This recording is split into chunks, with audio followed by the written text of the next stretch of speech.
Ljubljana danes je zelo drugačna, kot je bila. Ni več mularije, ki se pred hišami igra. Pa še tisti, ki so, imajo pa pred za sabo starše, ki pijejo pa ne to, pa ne un. Ali pa, kar je pa še hujš, gledajo v telefon, pa se sploh ne pogovarjajo z ljudmi. Mene si boste zapomnili potem, da če drugega ne vsakega pozdravim, ponudim časopise, da mogoče kakšnemu gremo na živce. Ni problem, da ljudem nisem všeč. Problem je, kako to povejo.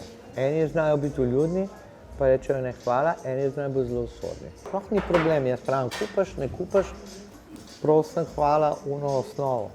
In pol kakšna babica, a imate? Ja. In je uno. In se tega ne da ne kupiti, ne plačati.